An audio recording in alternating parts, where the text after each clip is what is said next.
narahariwe naracunguwe ndumwana w'Imana ndumuraganwa na Kristo none ubundi degemvya narahariwe naracunguwe ndumwana w'Imana ndumuraganwa na Kristo none ubundi degemvya yancunguje amaraso yiwe nagize icaremwe gisha nduwiwe nawe nuwanje ivya kera vyose vyaraheze byose vyahindutse bisha nduwiwe nawe nuwanje narahariwe naracunguwe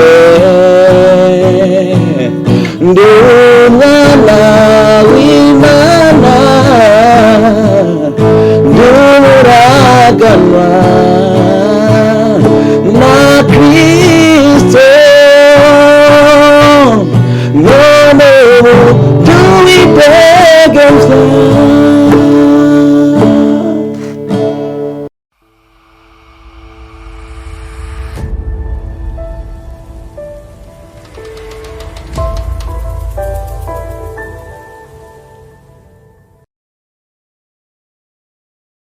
Shalom akunze ibijambo bya Kiza TV reka nizeye ko muri cyane bwakiye neza bivuye namwe comment kwikirana muherereye turabasaba subscribe like share ndetse na commentaire kugira ngo abataramumenya bamumenye kubera ko mu byo twaremewe harimo kwamamaza izina ryiwe mbe naco kintu gikuru twaremewe sigambe tumwakire nkuko mubibona ni rya kabiri ariko imbere yuko ndamwakira reka tumande dusenge ama dutangure Mwami Yesu turagushima kuri umwizigirwa turagushima kubana nacu ko buke ko bwije papa turaguheje umwana tugiye kumara ahantu papa urongora akanwa kacu tuvuga ivyubaka papa mwe yaradukoreshe mwazobukoze mu izina ryawe ryera amen nkarongenda guhikaze murakoze cyane amazina yanyu amazina yanje nitwa Omelique ntunzwe n'Imana yego asigambere tukwakiriye nigira kabiri ariko uyu munsi hari ibintu bishasha cyo kutubwira byerekeranye n'ubwami bw'Imana.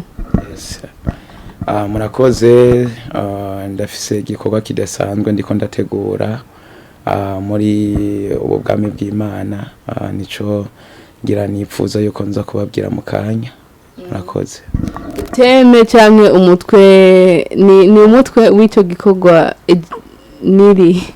Okay, hanyuma reka ngire ko ndakivuga ni evenement ndiko ndategura ifise teme ivuga ngo ku musaraba event aho tuzatuko turavuga igikorwa Kristo yakoze ku musaraba ico Kristo yakoze kuri twebwe kugira ngo tube abo turibo uyu munsi. Yes. Kubera iki washimye kwita ku musaraba utahitse urupfu kubera ko amaze gupfa byose byararangi. Sinashimye kuyita ikindi kintu kubera ko imbere yuko ngira indoto zo gukora kino gikorwa narasenze Imana yaramaze gusenga Imana nagize inspiration Imana yaraganirije ubuzima bwanje hanyuma maze kuronka iyo inspiration na ronse iteme ivuga ku musaraba bivanye nico Kristo yakoze ku musaraba cagihe yaramanitswe hagati y'ibisuma bibiri hanyuma hari bitangaza vyakoretse imbere yuko ashobora gucikana rero ivyo byanteye kumva ngira inyota yo kuvuga ku musaraba hari ikintu igikorwa kidasanzwe Kristo yakoze kuri twebwe ku musaraba nivyo vyatumye rero ngira iyo teme. Mwavyumvise ni ku musaraba event izo bitari kizingaho zobera he ku musaraba event ni concert izoba itariki 18 z'uko kwa gatandatu, izobera kuri Petit Seminaire muri eglise yitwa Eglise Pentecôte Galilée. Hatumiwe bande mu ncamake bimeze gute ipanze gute?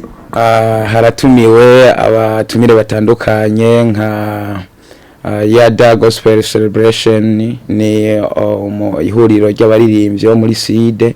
Haratumiwe kandi na muririmbyi azwi ku izina rya Marke wo muri Eglise Shalom Temple. Haratumiwe kandi na team yitwa Amamaza Worship Team yo muri Eglise Anglicane Ruziba. Nabo batumire dufise.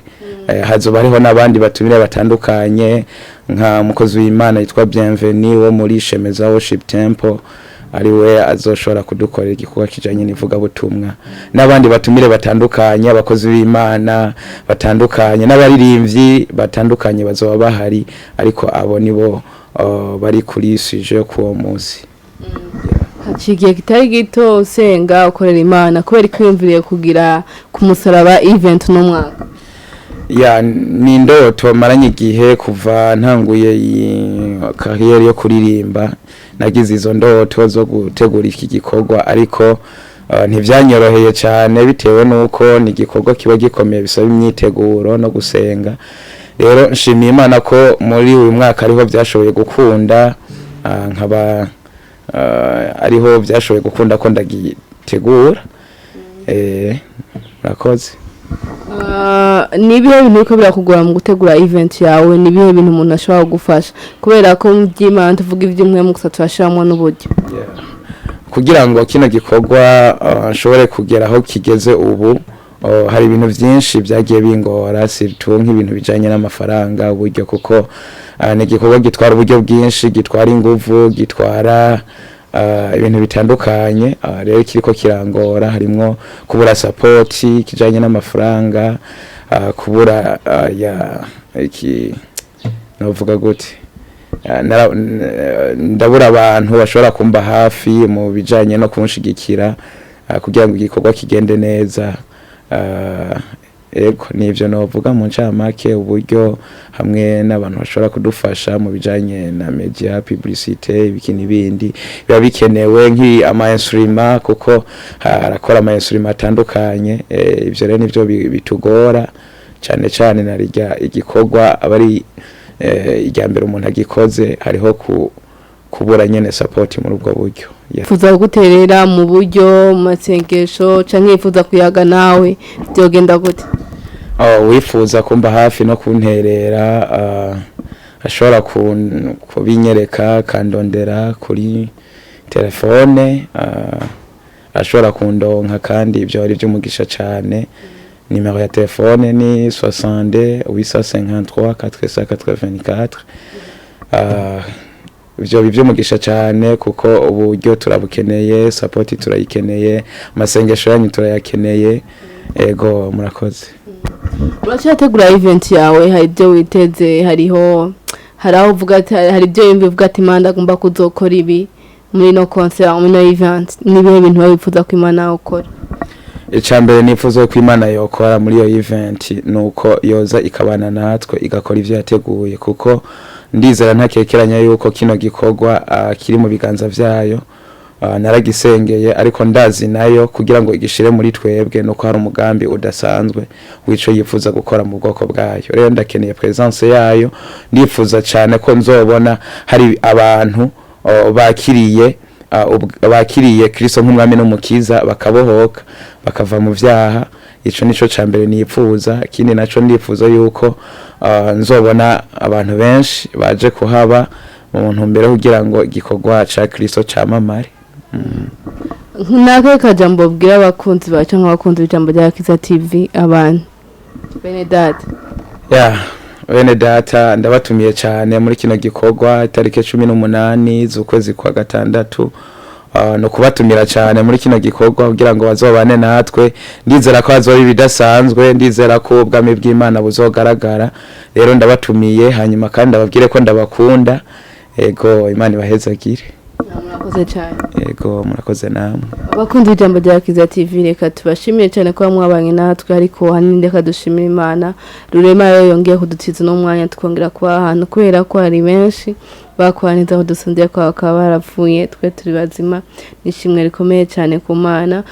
Reka tubahe gahunda niyo tariki 18 z'ukwezi kwa gatandatu ni kuri Petit Seminaire Église mwayumvise ni Église Pentecôte de Galil sinihende muzohawe umushigikire kumbure wasanga ari wo munsi uzoronkeraho inyishu ari wo munsi uzokumva gutahura ntivuga ngo urakijijwe canke ntukijijwe turaguhaye ikaze mwakoze cyane.